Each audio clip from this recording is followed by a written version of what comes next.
5 to 5 to 7 minutes. Matt's been a member since March of this year, and his current path is dynamic leadership. This is his second speech tonight. So the other one was the icebreaker. Fantastic. The objective of his project is writing a speech with purpose. And as the name suggests, it's writing effectively concise speeches with a defined purpose. What's the speech about? The topic is golf is more than just a hobby. And he asks a question: do you have a hobby? Where are you at with your hobby?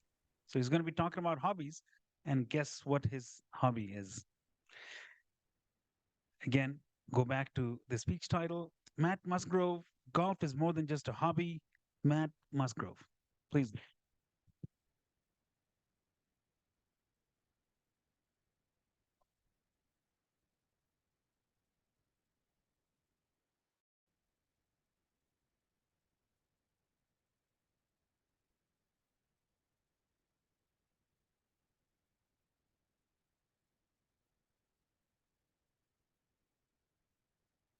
Where's Matt?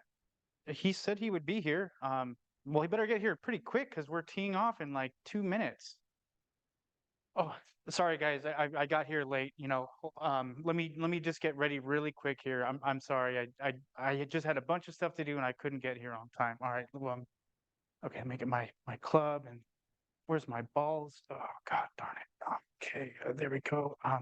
You know, I forgot a tee. Doesn't Can I borrow a tee from somebody? Oh, thank you very much. All right, let me just warm up here a little bit. Oh man, back is pretty sore. Got to get ready for this one. Jeez. All right. Well, anyway, here goes nothing.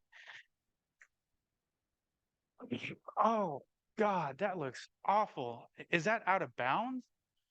Oh my God, I did it again. God, I'm so terrible. Jeez, this round is going to be awful. Oh, well, that's definitely not the way you want to start your round of golf. And just based on that, like, how do you think the rest of the round went? Pretty badly. Pretty badly. Um,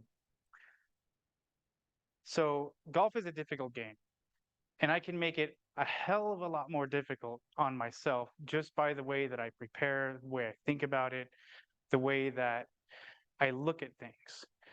And what I've done recently is I've really taken my game to the next level.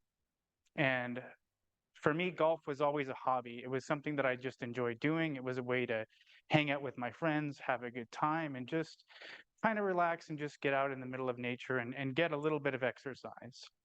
And recently, I always had this idea of like, I want to be competitive. I want to join a club. I want to play golf to not just get out there and hit some balls and see what happens, but to really get out there and try to compete and try to get better and try to improve my game. And that's what I did recently.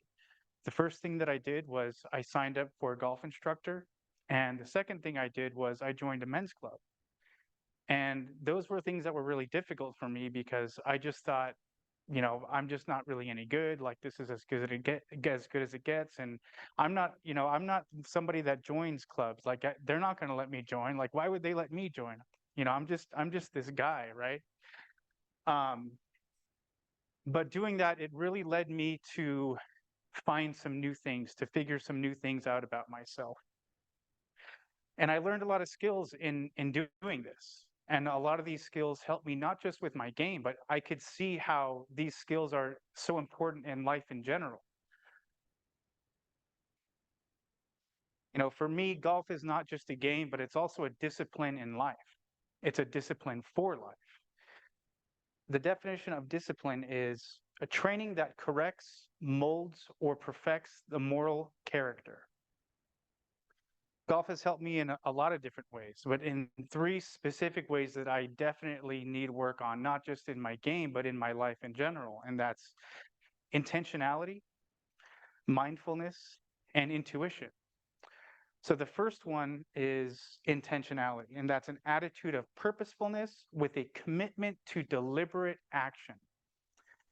So there's three key words in there: purposefulness, commitment, and deliberate, like deliberation. Golf is a game like I said, I've been played it for almost my entire adult life. Mostly for fun, wanting to improve, but no real commitment here or there, just, going out and having fun and, hitting a few good shots here and there, but that was about it. Um, and now the change that I've made, especially with getting this instructor, joining this men's club, is I've learned to get to the course early. I get there about 2 to 3 hours early and I really prepare. I really see, okay, like what is my shot doing today? All right, it's a little bit to the right and it's not as far as I normally hit it. So I can keep that in mind. I'm not going to fight it. I'm not going to fight it because that's just what it's doing, but I'm going to work with that. And I'm going to keep that in mind and just let it be and play like that. And that works wonders for me. So preparation is key. And I can see in my life how I don't always prepare for things in my life. Like I remember during COVID, um, it's all on work is all on Zoom, and I wake up 5 minutes before I have my first business meeting, and I'm just not ready. It's like, oh my God, I got all this stuff to do, and how am I going to get all this done? And da da da da da. And it just doesn't really work well for me. Um, another thing is commitment. And the key with commitment is like an urgency about your commitments. I would make a commitment and I would think like, oh, I'll commit to it, but I've got like all day to do it. So I'll just do most of it like later. I don't need to do it all right now. I can take care of it later. And then later comes and it's still not done yet because there's other things to get done. So for me, I can see how like having some urgency with that commitment and getting it done when I can get it done and not putting it off. And commitment on the golf course for me is making a decision and sticking to it. So many times, like I'll go up and I'll think, you know what? This is the shot that I want to do. I'm just going to put it like a few feet short of the green, and that way it's an easier uphill putt. And then I'll be there and I'll rethink it. Like no, I can do the other one. And I try that and it just doesn't work out. So committing to the shot and the thing that I want to do. Um, and like lastly, being deliberate, like making a decision based on what I'm trying to do that day, like an intention, setting an intention for myself and playing that way. And that's what I do on the golf course is I get there and I go, most of the time I'm going to play nice and easy today. I'm not going to try to take any huge risks. I'm just going to go out there and play nice and easy. And that way I'm not rushing myself. I'm not trying to make things happen. I'm just letting it go. I'm just letting it be. And when I do that, things tend to work out pretty good for me. And it's the same thing in life too. Is if I try to force things to happen, if I try to, pack my schedule with all of this stuff, it's just not going to work out. I find that letting it be, like going with the flow, it really just helps me to have a more serene experience in life. And, these are all skills that they've really helped me on the golf course and they've really helped me in life. And I'm really grateful that I've gotten the opportunity to do that. I'm really grateful that I took that hobby to the next level because I can see how much it can help me in my life in general. And thank you very much. And back to you, Mr. Toastmaster.